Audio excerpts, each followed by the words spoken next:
आपण मानकु एही वीडियो को स्वागत। गत वीडियो रे आमे त्रिकोणमिति तथा त्रिकोणमितीय अनुपात गुडी को जानिले एवं बुझिले। आज आमे एहा उपरे आधारित उदाहरण देखिबा।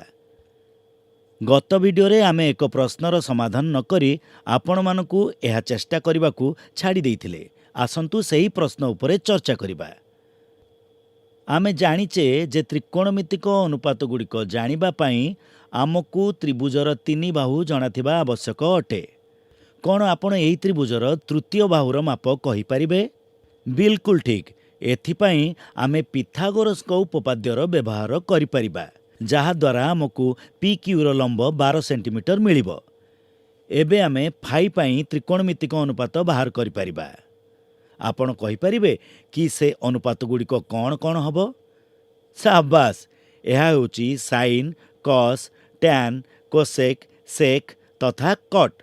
आमे गत वीडियो रे शिखिथिलु कोणर सम्मुखीन बाहु तथा कर्ण मध्यरे अनुपात सेही कोणर साइन अटे। कौन आपण त्रिभुज पी क्यू आर रे कोण फाई पई सम्मुखीन बाहु, संलग्न बाहु तथा कर्ण कहि परिबे? बहुत बढ़िया। समकोणर सम्मुखरे थिबा बाहु पी क्यू कर्ण, कोण फाई र सम्मुखरे थिबा बाहु क्यू र सम्मुखीन बाहु तथा शेषरे बळका बाहु पी क्यू संलग्न बाहु अटे।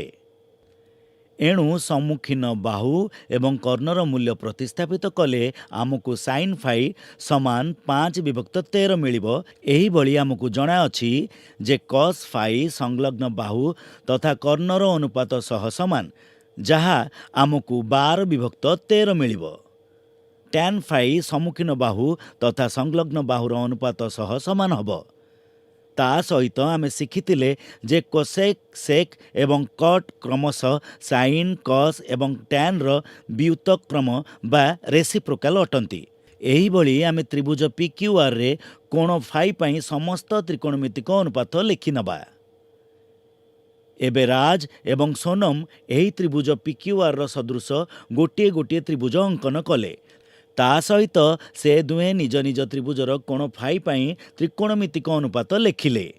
आउ से माने पाइले जे तीनोटी त्रिभुजरे कोण फाई पई त्रिकोणमितिक अनुपातर मूल्य समान अटे। एही कार्यकलाप को आधार करी आमे कहि परिबा जे कि कौनसी संपूर्ण समकोणी त्रिभुजरे जदि सूक्ष्मकोण समान थाए तेबे सेही कोणर त्रिकोणमितिक अनुपातरे त्रिभुजर बाहुमानकर दैर्घ्यरे कौनसी परिवर्तन हेई न थाए। एही वीडियो रे आमे त्रिकोणमितिक अनुपात गुड़िक उपर आधारित किछि उदाहरण देखिले एवं जानिले जे कोनोसी कोण पई त्रिकोणमितिक अनुपात त्रिभुजर बाहुर दैर्घ्य बदलले मध्य समान रहे। आगामी वीडियो रे आमे देखिबा एही प्रकार प्रश्न समाधान करिबा समय साधारणतः केउ केउ भूल भटका हेई पारे।